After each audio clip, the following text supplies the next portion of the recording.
Hello? Yeah, so, happy 4th of July. That's right. Yeah, John Jones is back in the testing pool and Yeah. As soon as he gave up his belt and now he's coming back. What's up with that? Because he needs to be a contender again, bro.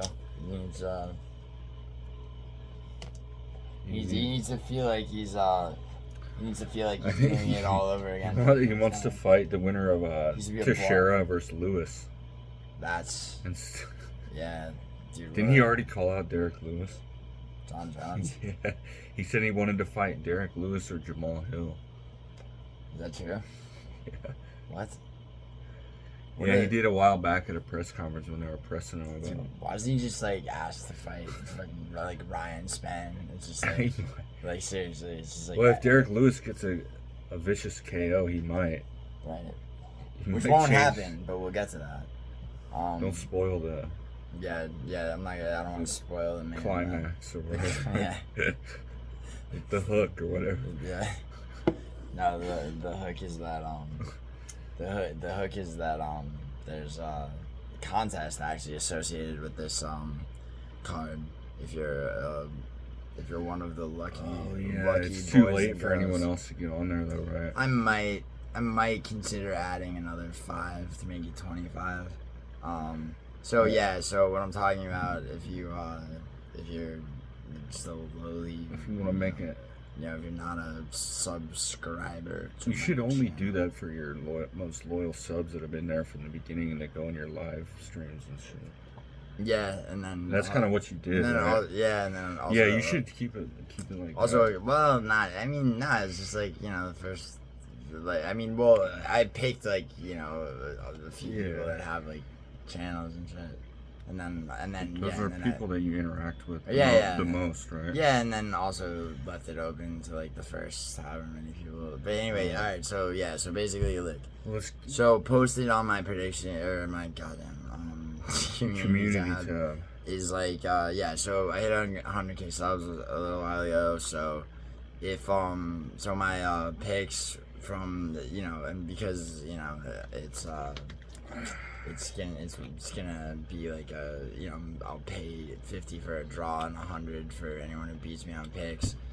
So if you guys want to get $50, just copy his picks. Yeah, copy my picks exactly, right down to the method and rounds. No, that's cheating. That is cheating. But and I won't believe you if you say that. It's up to your any potential cheating is subject to review. Yeah. And not all payouts are guaranteed. No, payouts are guaranteed, but not in the. I thought you said in the case of potential cheating. But potential cheating. They pick better than you gotta. But pay up. But if they pick the same as you. Yeah, but they can't. There won't be a draw. Nobody's getting $50 basically because it's just gonna be they would have to pick the exact same round. This is all because you had a good week last week or what? No, it's because fucking I've only swept one. That too. But I mean. Are you gonna get a plaque? Yeah, it's in the mail. For real. They sent me a tracking number finally. Really. That's how it works. It'll be up, by the time UFC 318 with a goddamn... We'll believe it when it gets here, right? I mean, the plaque? Are there people with 100K subs saying they never got their plaque? I'm sure it happens, but... Dude, I wonder if that's why Guru's he just doesn't want to admit that he's sad that he never got his plaque. Yeah, I wonder about that. No, that's not why. He works himself to the bone. Too bad. Yeah. Well, we can't all be like that. All right. So who do you think's gonna win this? Fight here. Between Fatima Kline and Melissa Martinez. Alright, the first fight on the card. I'm gonna definitely go with Fatima Kline because she is very, very powerful. The thing with her and a lot of female fights is she's got her hair buzzed off too. That's a good sign. She's also from Hyde Park, New York, which is like, you know. What's that? I mean, it's a part of New York City where if you go there, women like her are walking around with, like, you know, pepper spray and, like the ability to fight. And, like, you know. Was it like a lot of punk scene or something? No. It's just, like, it's a place where, you know, the backlash against, you know, against crime is, like, a lot of people are armed. Vigilantism? Yeah, they actually, Hyde Park and, like, the area around it actually have, like, they have a weird, like, not loopholes. Oh, it's a town, it's not even New York City. Yeah, exactly. So it's like but it's pretty close. It's not, right? exactly. Yeah, it's technically not New York City, so you can literally like. So it's not as strict, huh? It's like it's lawless, like, you know, it's like walking around Arizona. Oh, yeah. Like, people walk around with, like, fucking, like, you know, revolvers on their hips and shit. Yeah, a lot of people open carry in Arizona. Oh, yeah, no, I know. In Long Island, though, too, in New York. Like, yeah. Oh, yeah, dude. It's dude, New York City and the whole area around it is just a horrible cesspool. And out of that cesspool came Fatima Kline, ready to kill. Well, dude, Melissa Martinez from Mexico City, that's gotta have New York beat on a cesspool. No, it doesn't. Mexico City? I mean, Tijuana does, but it's, I mean, Tijuana's fun, but it's got the highest murder rate in the world. But she's 5'2", so. She is 5'2". I mean, it's a strawweight fight. She lost. Okay, so all right, let's get into this. Melissa Martinez lost her first fight to Elise Reed, unanimous decision. She beat Alice Ardeline, who did just beat, what's her name, Brianna Dos Santos, which was unexpected. 30-27 to Alice Ardeline, but that was Ardeline's debut. Yeah. Melissa Martinez, you know, I don't know, I mean, it's like, I mean, Melissa Martinez is one, you know, she's one of the, she's you know, just like, you know, she's 2 fights, 1-1 in the UFC, right, and, like, you know, on the roster, who basically, you know, in accordance with whoever her opponent is gonna either, you know, win a decision or lose a decision, right? Fatima Kline is you know, is like on a higher tier for sure. I mean, she lost. I mean, she has 2. She's 1-1 in the UFC too, but her first fight, which she lost, was against Jasmine Judovicius. That's a brutal first fight. A brutal first fight. That loss ages very, very well. And then, you know, on the first card of the year, the during Rivas card, she knocked out Victoria Dudakova in the second round. She was mauling her the whole time. It was not even a fair fight. And going into that fight, what was bizarre was the betting line. You know, and, you know, the odds makers seem to love to skew things towards Fatima Kline to such a ridiculous minus 1,500 is what I'm looking at right now. The thing about that is, like, you know, I mean, that's just the odds makers, like, you know, knowing that someone's gonna hit the people are gonna be like, oh, it's a WMMA fight, anything could happen. Let me try to bank on this plus 750 underdog in Martinez, which is you know, like, I mean, don't do that, you know. But, you know, odds makers are all about just getting the most people to bet as possible. Yeah, like, Fatima Kline is, I mean, her style of fighting is, you know, definitely probably, like, Jasmine inspired. She just, like, rushes, you know, just throws flurries of strikes and rushes her opponent, like, until she can get them to the ground. Just doesn't stop, like, hitting them. I don't think Melissa Martinez is ready to deal with Fatima Kline. Fatima Kline's heavily aggressive, and she's 4 inches taller. Yeah. Fatima Kline's gonna win this pretty open and shut. Okay, what about Mike Davis or Mitch Ramirez?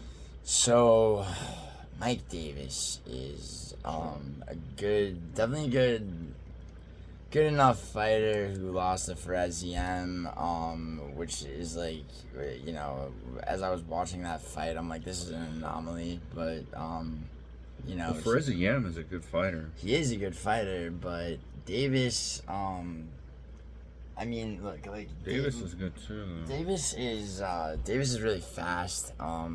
He's not a very active fighter. Well, I mean, he... Look at his... Well, I mean, he fought in March, February. I mean, he fought once a year, and then he was out, 2019. He was out for a while, but he came back and subbed in the Tom Levy, so... Yeah. I mean... Yeah, he can grapple.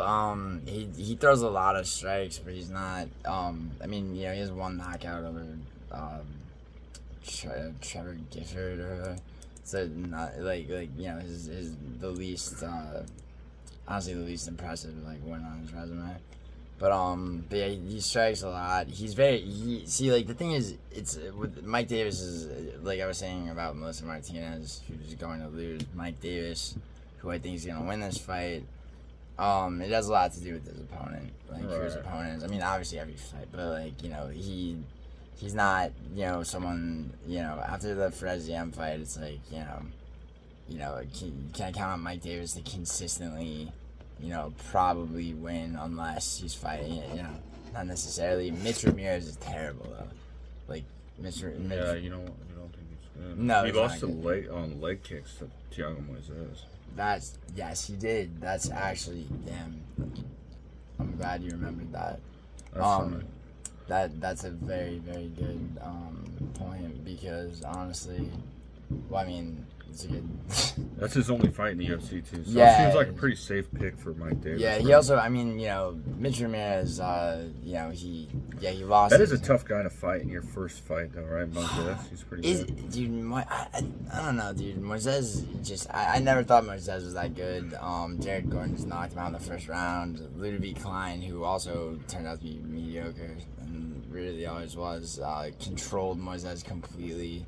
Couldn't get a sub despite opportunities, but regardless, Moises took him down twice. He, knocked him down, sub attempt, finally knocked him out. But with leg kicks too. And I mean, so I mean, Mitch Ramirez is just kind of, he's not. He just doesn't I mean, Mike Davis is gonna come out hot. He's gonna strike heavily, like I said, and he's just gonna hit straight. He's gonna strike with volume too. Yeah. Mitch Ramirez is not gonna be able to mount any kind of defense as I see it. Okay, right? So what about I think it's a solid pick. So what about Kennedy and Nzechukwu or Valter Walker? That's an interesting matchup. Yeah, it is. So this fight is one of two on this card where it's it's gonna come down to these two fights basically. It's like that $100 So alright, so this is why this fight's annoying because though they do have this is Kennedy just was trash at light heavyweight, losing a split decision to Vince St. Preux, who got retired by first round submission to Ryan Spann in his next fight. Then Spann went up to heavyweight and just looked terrible. Spann didn't do well. Spann had a tough. He had to fight. He had to fight. Well, yeah. Waldo. Oh my God. I can't wait for the rough justice. Sergey Pavlovich for that fucking. Anyway, Kennedy, right? Well, yeah, he ran through Chris Barnett and Lucas Bursky or whatever. Yeah, the two. Who actually beat Valter Walker. Yeah, which is unbelievably crazy. But Walker's looked a lot better since that first fight he had, right? Yeah, I mean, okay, so the Junior Tafa fight was, I'm sorry, but that was bullshit. I mean, no verbal taps, no verbal taps had ever been seen by me, at least, in the fucking UFC. Pretty rare. I don't think I've ever seen that. And what constitutes a verbal tap? Given the criteria of what that everything was the same card that one. If he knew that was going to be considered a tap, he probably wouldn't. Yeah, no, he protested it for sure. That was a super corrupt card, right? That was the Australian card. They fired the judge. They gave Tuivasa 3 rounds against Rosenstrike, I think. Pretty sure. Yeah, and that was with. Yeah, it was Drake Izzy. Was Strickland fought Costa on that one? No. That was in New Jersey. Yeah. This was This was. Yeah, I remember that Tuivasa one where Rosenstrike just outclassed him, and then. Oh yeah. One of them said it. Yeah. One of them just split it. Yeah, that was weird. Yeah, I remember they fired because they can do that in Australia. They don't have a super corrupt gaming commission. where judges are just like, completely. So you like Nzechukwu in this one? I do. I mean, I think, okay, so, like, Valter Walker, though, he did sub a very morose and out of shape Dontel Mays earlier this year. And Walker, he's a big athletic dude, Walker. Yeah, but he's got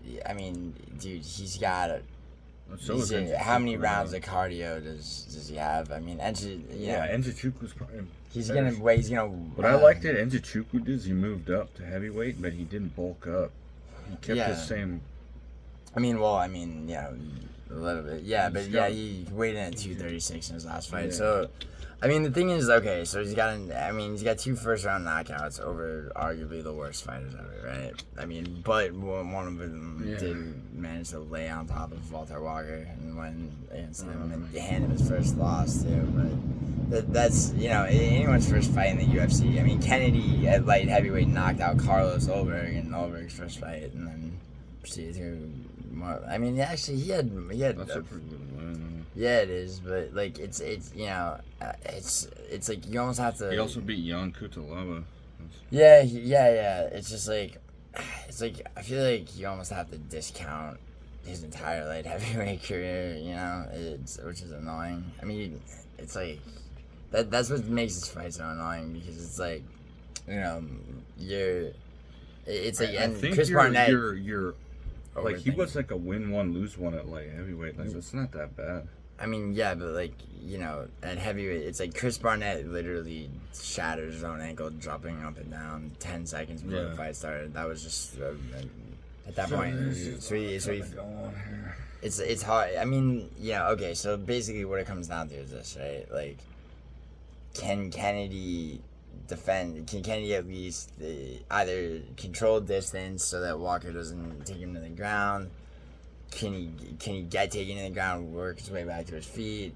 Can he? Because Valter Walker's gonna try to take him to the ground and submit him, right? Right. Kennedy's gonna be striking. He's gonna have the advantage on the feet. Of course he will, but but Walker's gonna shoot takedowns. Walker's gonna gas out probably before Kennedy does. But but does Kennedy have the power?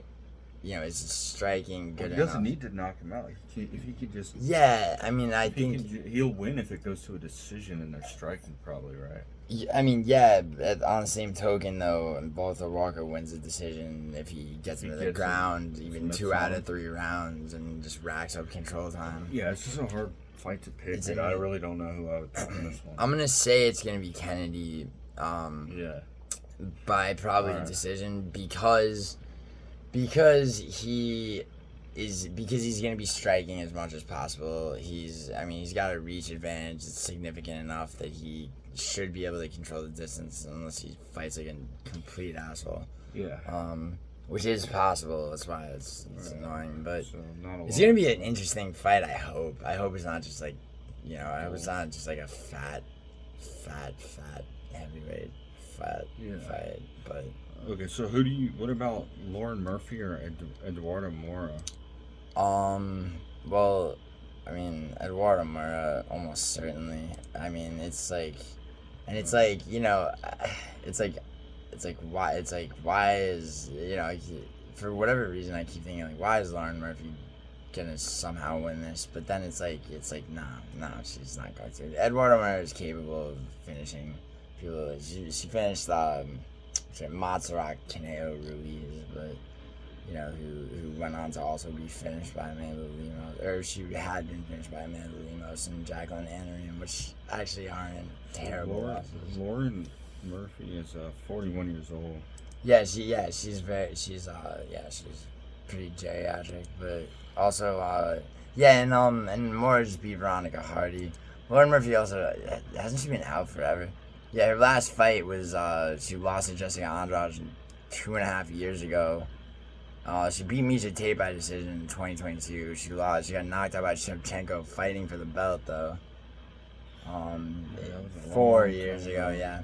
Yeah, Lauren Murphy, I think she's not gonna win, dude. And I mean, it's like, and I'm trying to think, it's like, was she ever really that good?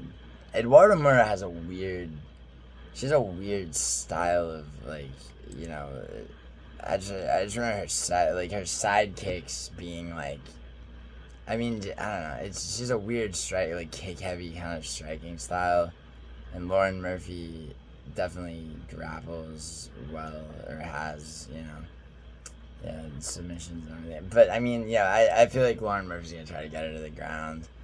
I mean, Eduarda Moura's she's gonna keep it on the feet, probably strike, hopefully kick to the body, keep the distance. I mean, it's like, I almost want to lock Eduarda Moura, just given like Lauren Murphy's inactivity and age and everything.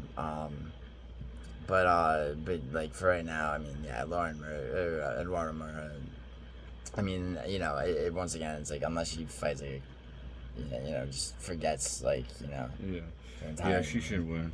Yeah, it's gotta be Eduarda Moura. So what about Jake Matthews or Chidi and Njokuani? Yeah, this is the other one. The other of the two fights that where it's like, So pick them. I hate that term, dude. It's fucking like it's a coin toss. It's like, no, not really, because like there's the answer is there, but it's just like, should I see the fight in your head? I mean, alright, so look, Jake Matthews, right? He fought Francisco Prado. He beat Francisco Prado in I think on 311 earlier this year. That fight was close, if I remember correctly. Okay, so that was the 30-27. Yeah, there was, I remember Prado took him down only once, but, and that looked like it was going to be a problem for him. But I feel like he kind of just outpointed him. Basically, Jake Matthews seems to, like, allow, a bit of time at the start of a fight to try to figure out what his opponent's going to do. Whereas Chidi's going to just, kind of attack. He's got some pretty nasty Muay Thai, dude. Yeah, he does, and he's a big welterweight. Too. Yeah, he is. Yeah, at 6'3". There's a significant height difference, and 7 inch reach advantage. Yeah, I mean, also the improvement between his last two fights. Yeah, he brutally KO'd it. That was impressive. After not being able to finish Jared Gooden, also, which and a split decision with Reese McKee. That's not great. Yeah, that's not. Yeah, it doesn't age well, except his last. I mean, his last. He looks real good. Yeah, he did. He looked significantly more competent of a fighter. And he's gonna have he had a pretty big size advantage over Dos Santos.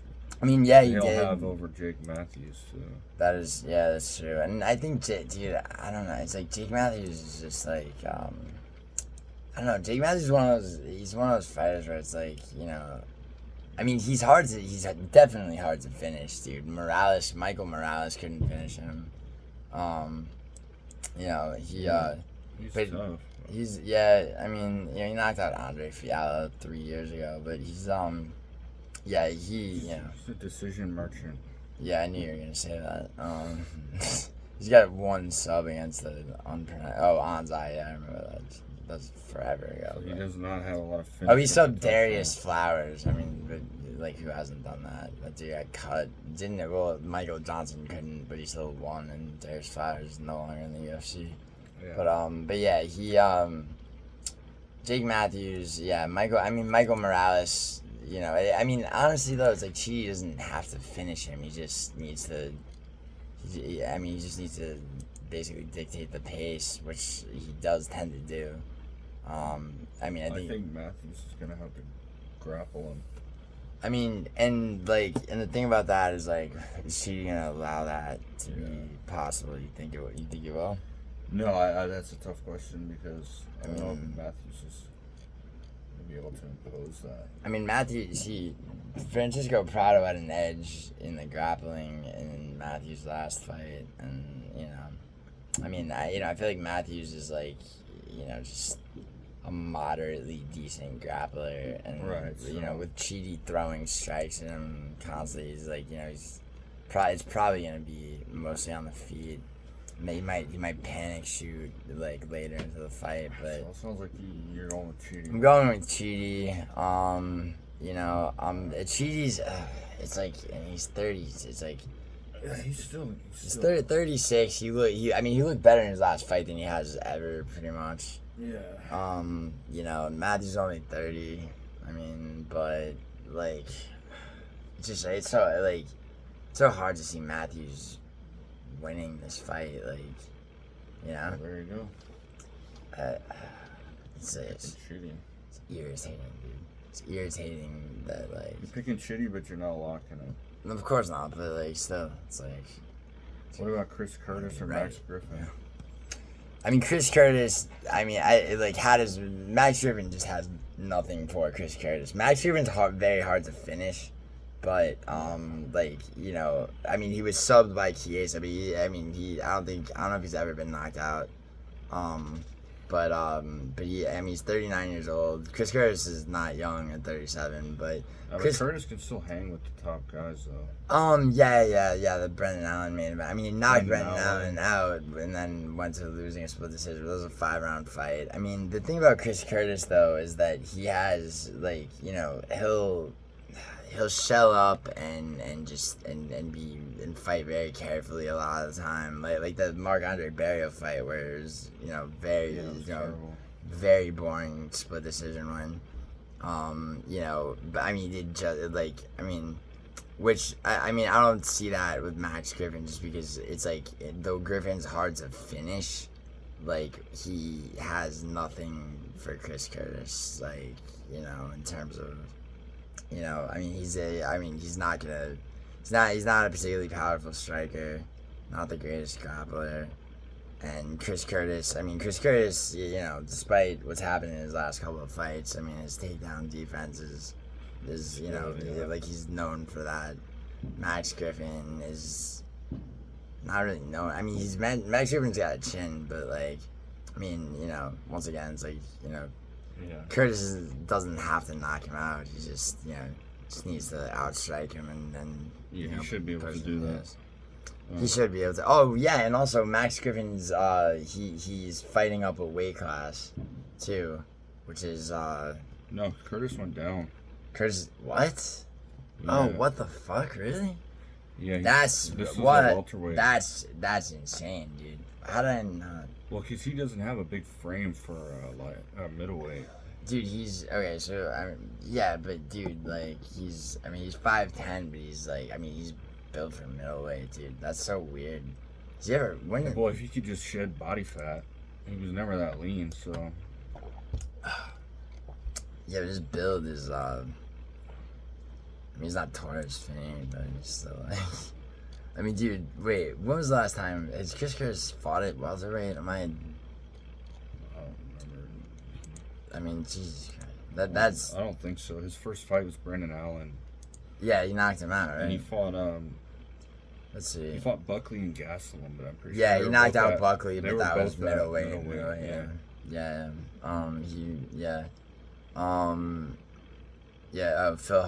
Hawes was first fight, but yeah, for sure. Yeah, so he's fighting for the first time at welterweight at the age of 37, going down a weight class, putting himself through a weight cut. It's the Jose Aldo decline story, but still though, it's still just like, should be able to beat Max. They're giving him a kind of a winnable fight. Yeah, it's just like, why is it a welterweight though? It's just like, why can't things be easy? It worked for Buckley, dude. Yeah, it worked for Buckley. Buckley's young and belongs at welterweight. Like, Chris Curtis is like, experimenting with shit in the twilight of his career. It's annoying, but Chris Curtis is gonna win. How does he not win that fight? What about Junior Tafa or Tuco Tokkos? This fight I am very excited for, actually. Yeah, he's a big fan of the Tafa brothers.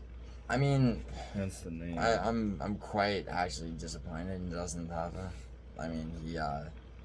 He's made me very, very sad, but by just losing consistently to the point where his record is that of a WMMA fighter. But Justin, when he wins, it looks cool though. He chins him. Yeah, he's just a big brawler of a dude. But I hate to get in a bar fight with that guy. I mean, yeah. He'd be knocking out the whole barroom. Yeah, he's short, too, for heavyweight. Junior Tafa, though, never belonged at heavyweight. He's begged the UFC to let him fight at light heavyweight, which they finally are after he almost got finished in the first round in his last fight against, I can't remember his name, it doesn't matter, on the Royval title card, and then survived the first. It was almost like Marlon Moraes versus Merab, where, Tafa is just almost getting finished in the first round and coming back and knocking out the opponent in the second. And, I mean... See, I actually think Tokkos is going to be able to just hold him against the cage like he did to Sterling. Well, Sterling won that fight, though. Yeah, but I think Sterling's a whole different level of athlete. Sterling has been consistently disappointing since he debuted, but we'll find out. Well, yeah, obviously. If it was Tuco Tokkos also got subbed in one round by Umar Sy, who went on to lose to Alonzo Manafield recently and looked unimpressive in the fight in between. He barely won. But anyway, here's what I'm saying about it. So Junior Tafa has been kind of just thrown into a bunch of shitty situations, filling in on a day's notice against Marcos Rogério de Lima, who leg kicked him into fucking surgery. But it was filled in for his brother who was supposed to fight de Lima. And I mean, it's like that Valter Walker quote unquote verbal tap was 100% like trash. Never should have, he would have won that fight, by the way. I mean, so now he's finally getting to debut at light heavyweight. He's not gonna fuck it up. Tuco Taco, I mean, I hope to God, we'll see. I hope to God that he's been grappling. Just don't know. Just a little bit. Because, I mean, okay, so... Tafa's been drilling his, not that he has to have been for Tuco Tacos. His over-unders. Or his underhooks and all that. Over-under. You know what I mean. Yeah, well, I mean, look, so Tuco... I mean, honestly, in a clinch, he knows how to throw knees in a clinch, dude. Yeah, I mean, and break out of one. I think he's much stronger than Tuco Tacos. I think Tuco Tacos loves to hug, and then hug and basically, try to, march his opponent towards the cage for, he's got some a good very chin heterosexual control time. Who does? Tacos? Yeah. What makes you say that? He was getting cracked by Naldo Sterling. Yeah, he survived the whole fight.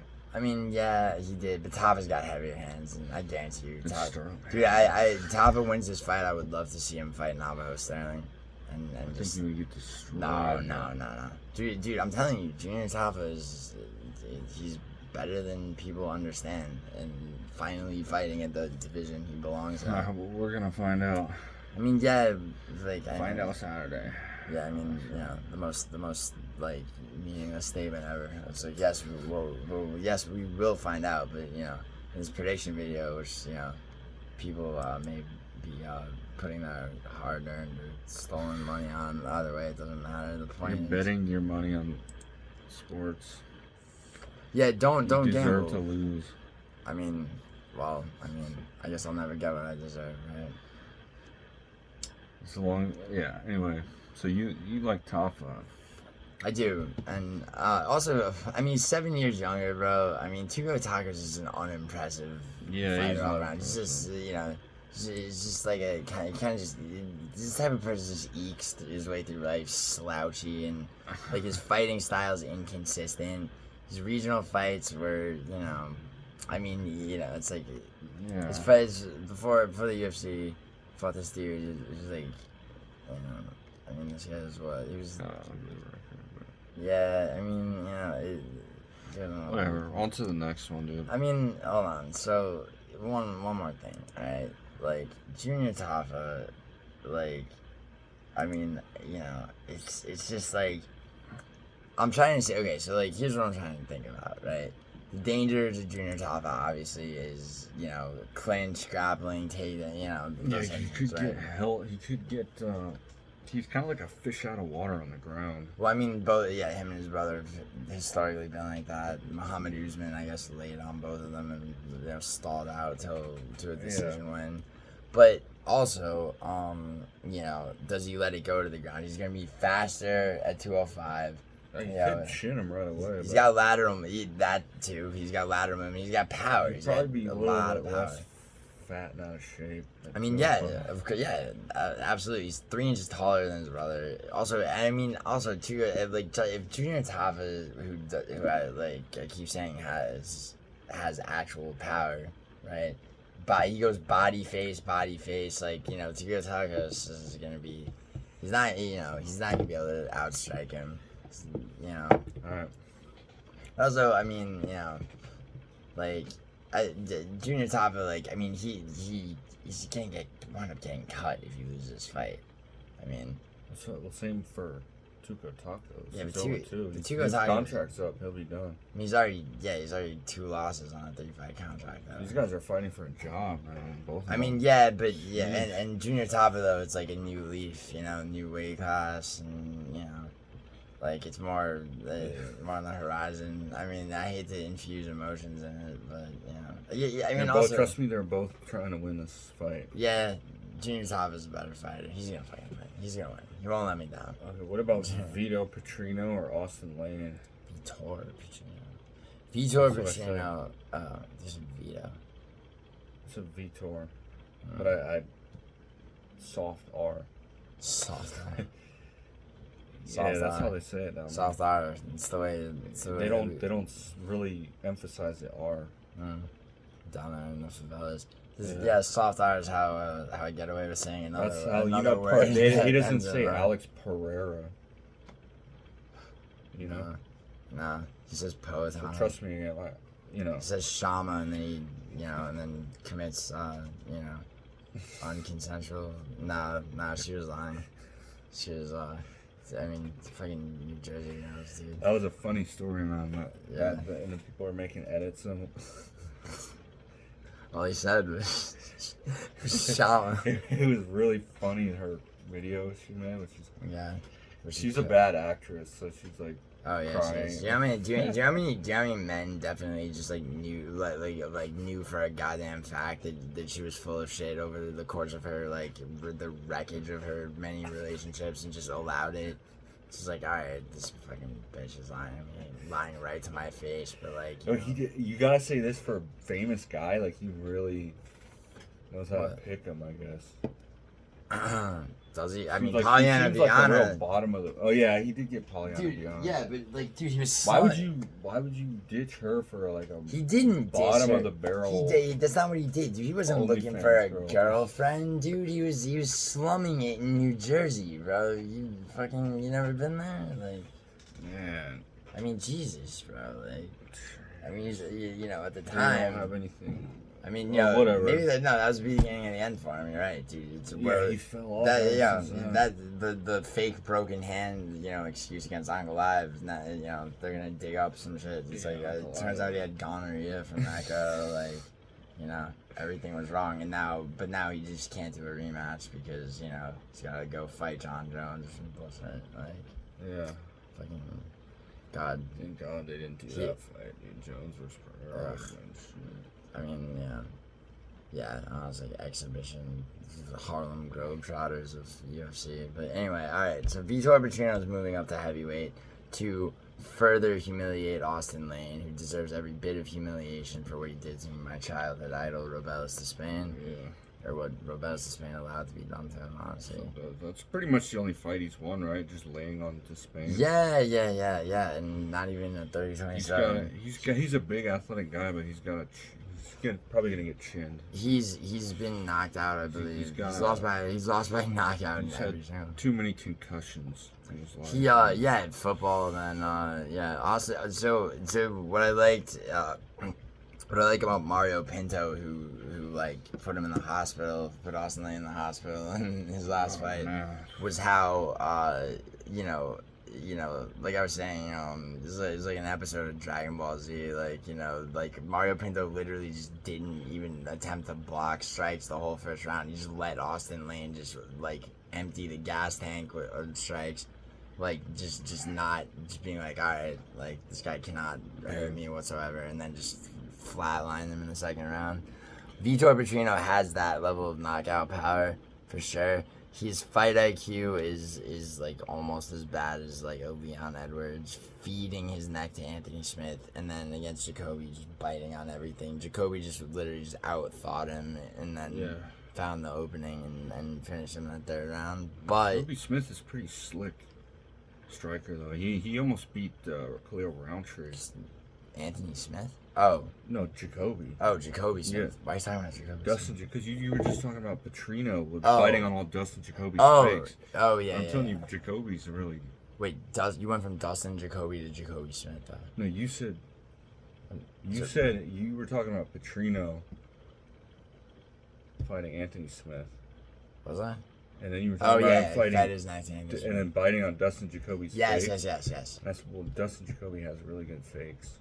Feints, yes. Striking all around, and then Jacoby Smith. You just edited that. Did I?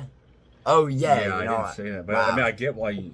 Yeah, because Jacoby and then Smith. Wow. Yeah, I didn't say anything about him, but yeah, But the point stands that Petrino's gonna win. I told you I got diagnosed with brain disease, right? No, I'm joking. That was. I don't know what the fuck just happened to me. Don't worry about it. No, I'm not. You got the right call here, Petrino. Steamrolling ahead. They're speeding. Austin Lane's not gonna be able to lay on. Austin Lane's dead. He's dead, and there's nothing his family or anyone else can do about it. Nate Landwehr versus Morgan Charriere. Yeah. Nate the train Landwehr. He's coming off a bad loss. He's coming off a bad loss where he got dominated. And the thing, okay, so let's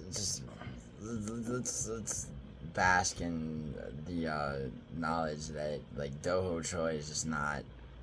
I mean, he's not a great fighter whatsoever, and I feel like the praise that Doho Choi got when Nate Landwehr was clearly something wrong with him in that fight.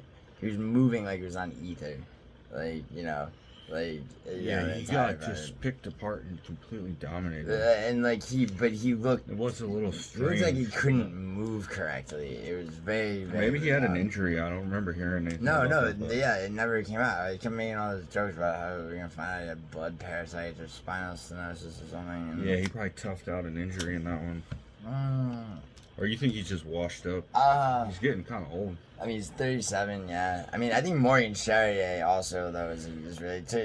I thought he got robbed against Chepe Mariscal, but, that's what he got clearly beat by Nathaniel Wood. He did, but that's... Nathaniel Wood's very good. He knocked out Gabriel Miranda before that, which is, not that impressive, but the Mariscal fight was... his debut was pretty impressive. First round knockout. So I think Charriere is good. I think Nate Landwehr's. She's probably over the hill, man.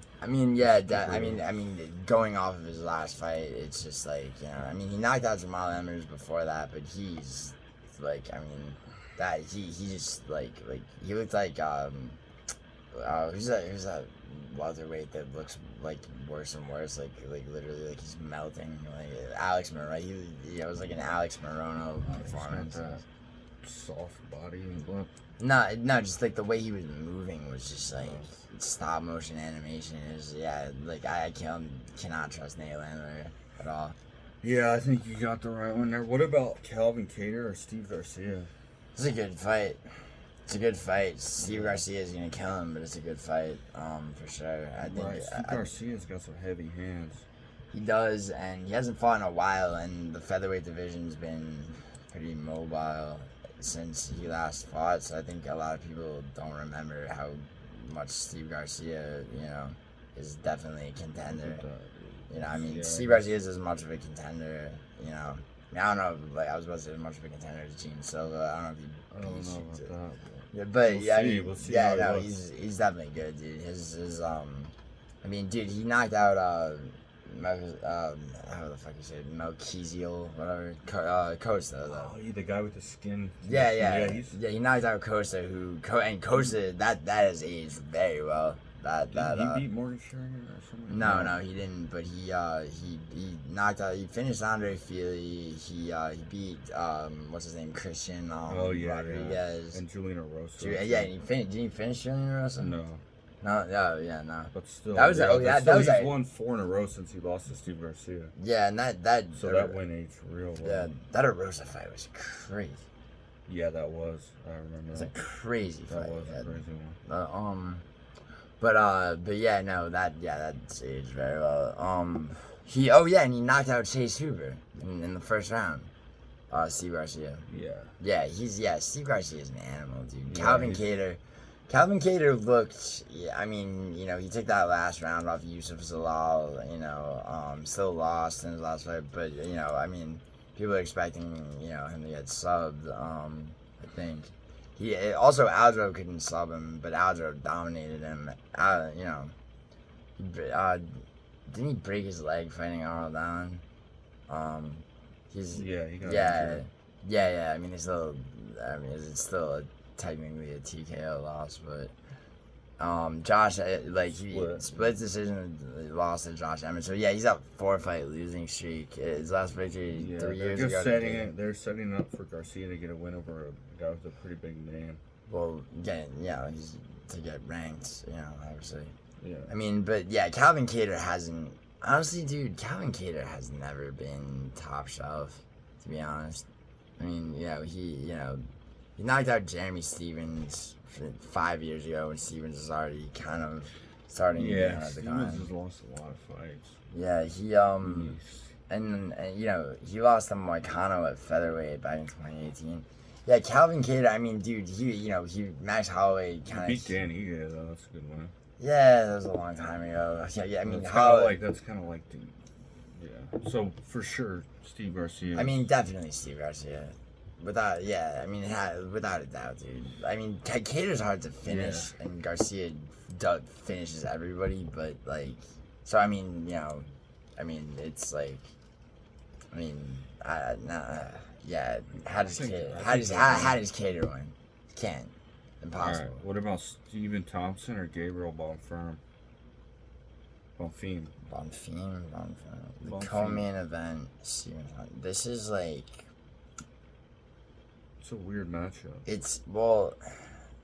Yes and no. It's like, dude, Stephen Thompson is a very strange... Like, he was... Okay, so, you know, Buckley finished him in the 3rd round.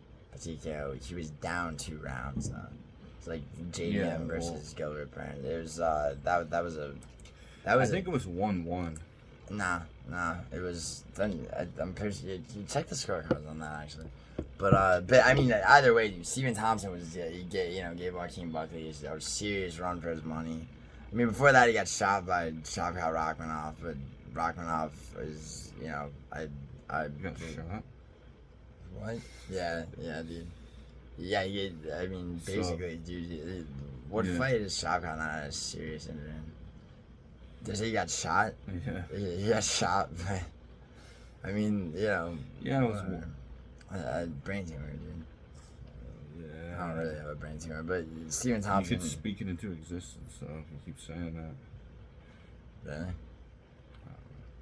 Dude, it was 1-1, but whatever. One of the judges said it was 2-0. Okay.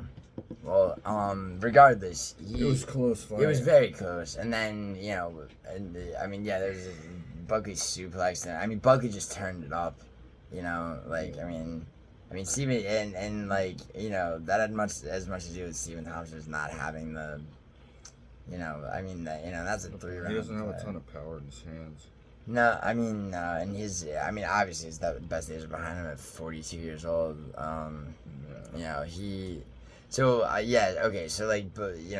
Gilbert Burns and Bilal Muhammad both beat him unanimous decision. I'm trying to remember the Bilal fight because Bilal just dominated him, dude. Yeah, that's how, I mean, so he was beating him up really bad. Gabriel Bonfim, 30-26, 30-21 goes 30-25. Yeah, and that strikes with 7 takedowns and 12 minutes of control time, though. And he was doing a lot of ground and pound too. Honestly, if I'm gonna be honest, dude, Gabriel Bonfim, he's not the worst striker, to be honest, but he's a grappler more than anything. Obviously, I mean, he subbed Trevin Giles. He just subbed Chaos Williams, which was definitely impressive. He couldn't finish Andre Lusa, but who just allowed himself to be knocked out by Phil Rowe, and it's like, I don't need to win this fight. I'm up 2-0 clearly. Like, all I have to do is survive. Can't do that, but anyway, Bonfim is like, that Nicholas Dalby fight was so like, he was undefeated going into that, and he was winning, and Dalby just turned it completely around and fucking knocked him out. But then after that, 2 wins after that, including submitting Chaos Williams. It's like, he's not gonna sub. Dude, Shavkat subbed Stephen Thompson, but Shavkat can do things that other people are not able to. That was the first time. But I could see him winning a decision. Yeah, that's that's why I brought up. Yeah, Bilal. He's. I don't think it's gonna be that dominant, but probably not. Almost certainly not. But I could see him. 30-27. 30-27. Being very. Yeah. Thompson. He always fights with a bladed stance. He might get a round up. Yeah, it's just Bonfim's gonna be doing everything he can to close the distance. He just needs to be that much more relentless than Thompson can fend off. Okay, so what about the main event, Derrick Lewis or Tallison Teixeira? Yeah. Okay, so there's a It's kind of soon to be getting the Derrick Lewis matchup. Is it? Oh, for Teixeira? Yeah, he just beat. So the theory has emerged. He beat Justin Tafa. Yeah, he did beat Justin Tafa very, very quickly and brutally. So alright, so it was brought to my attention by a black Englishman named Paradox earlier. That a certain a certain YouTuber with a paywalled scumbaggish gambling site, posits the theory that Tallison Teixeira, somehow, just groin shot at Justin Tafa and no one noticed, and that's how he won. Wow, and also that's an interesting theory. Yeah, the other part of that theory is that Derrick Lewis is just somehow gonna grapple, and when... I can't see him choosing to implement a grappling game plan. No, I don't think so. That's that's just not his. He wrestled and taken people to the ground for? Yeah, he has. I see this fight more like Pavlovich versus Derrick Lewis, because Tallison Teixeira rushes all of his opponents. Watching the 2 LFA fights that he had before his Contender Series fight, specifically the first one.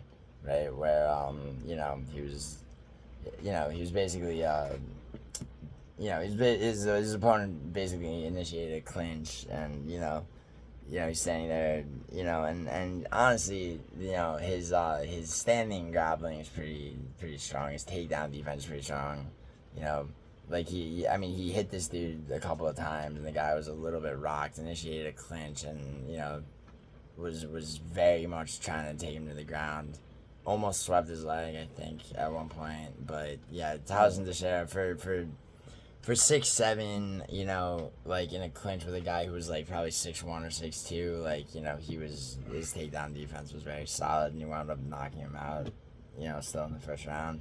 He got power on a head kick, in his fight after that, at close range. I think, he fights to end the fight as soon as possible. Yeah. I think also it's Derrick Lewis. Once Derrick Lewis is on the ground, if he's taken to the ground or driven to the ground by strikes, against Pavlovich, he's not. It's very hard for him to get up while being It's anyone who's ever taken Derrick Lewis to the ground and then basically had him in a ground and pound situation, that's when he literally just. Kind of has nothing. If you remember the Pavlovich fight where he was just covering up like this. Yeah, and then he got mad at the ref. He got mad calling it an early stoppage, but he was. You had 4 or 5 cinder block fist unanswered strikes. Yeah, I think it was. Also Derrick Lewis. You think so? Yeah, I think Pavlovich definitely still would have won. Yeah, Teixeira just, the way that he attacks relentlessly. I mean, Derrick Lewis though. I mean, he had that surprise flying knee for for Marcus Rogerio de Lima. I mean, and he got control on the ground by Almeida, but that's a different kind of fighter than Teixeira. And then he headlined last year the St. Louis card. Knocked out Rodrigo Nascimento late in the fight. Yeah. Well, I mean, it was a 5-round fight, so it was the third round. Yeah. I mean, Nash, as trash as Nascimento. I think Nascimento was winning before that, though. I remember he got him down, but let's see. No, they had a takedown each. Yeah, Nascimento. Yeah, they both had. No, maybe not. I think it was 1-1 going into the third, but yeah. And that was a little bit more difficult. I mean, for the level of opponent that Nascimento is, which is, I mean. Yeah, he's as good as. First round submitted by Alexander Romanov. Yeah. After that, and they cut both of them. It sucks to you, Alexander Romanov. Romanov was fighting on PFL the other week. Yeah, I know. He subbed Tim Johnson in the first round. I like Alexander. No, didn't he get kicked in the nuts? He got kicked in the nuts, and they had to call the fight off. No, he fucking definitely won. Check that, please. I guarantee you, Alexander Romanov won that fight. Pretty sure. I think he got stretchered out of there because he got nut shotted so hard. From Victor Henry situation. It's all taking balls. Yeah.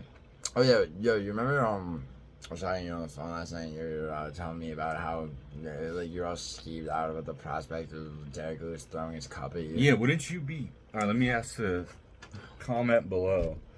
If you bought tickets to the UFC, paying hundreds of dollars... Thousands. Maybe even thousands. Probably only hundreds for UFC St. Louis or whatever that was. Well, yeah. And you got a front row seat, Derrick Lewis, or any fighter. Well, Derrick Lewis specifically. Kicks their cup off and throws it at you. Wouldn't you be pissed? I mean... I'd be fucking mad. There's like two things about that, right? It's like, I mean... He said he would try to catch it. He didn't wind up like... No, he didn't wind up and pitch it like a fucking 90 miles from that. Yeah, Randy Johnson, yeah. I mean, he fucking just lobbed it into the crowd, dude. Somebody probably caught it and thought it was a circle. No contest. He got stretched. No, Tim Johnson right here. But it's a fucking guillotine, bro. No, but the last one. What, dude? Yeah, I was talking about Tim Johnson, though. PFL. I know, but in his last fight, he got stretchered out. Alright, well, I mean... Because he got... You go look it up. No, I know, but I said after Nascimento, he beat Tim Johnson first round submission. We were talking about different things. Yeah, we were, but anyway... I was still right. I wouldn't want one of the fighters throwing their cup at me, dude. It's hilarious how skewed that is. I mean, dude, he lobbed his cup into the fucking crowd. Someone probably either dodged it or caught it, or if they were drunk, they caught it with their fucking mouth open, dude. It's like, it's not like the WWE where it's like some, work where it's like, Vince McMahon makes you lick the inside of it or some horrible shit, like. I mean, yeah, it's gross, dude, and you got, he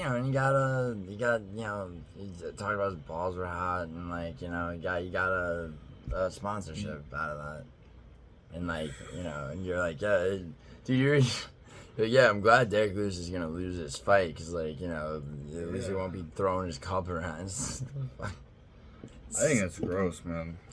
I mean, yeah, I get it. He does have personality, sort of. Yeah, says bizarre, unexpected things on the microphone, which is more interesting than some of the other people. His balls are hot. He's mostly a soft stroke. He should be throwing his cup into the crowd. Jesus. That's foul, dude. It's such like a non-event to be.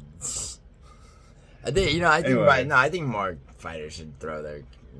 I think fighters should just fucking strip. No, I don't actually. Yeah, just having a Peyton Talbot and Michelle Pereira and Johnny Walker on the same card. What are those, the zestiest ones? Yeah, the zesties. Wait, who did you? They're all. Pereira? Yeah, all three of them are strippers. Or Peyton Talbot, it's alleged, I guess. Yeah, I heard about him, but that's alright. Yeah. So anyway, you got Teixeira. Yeah, I have Teixeira, bro. Alright. I do have Teixeira.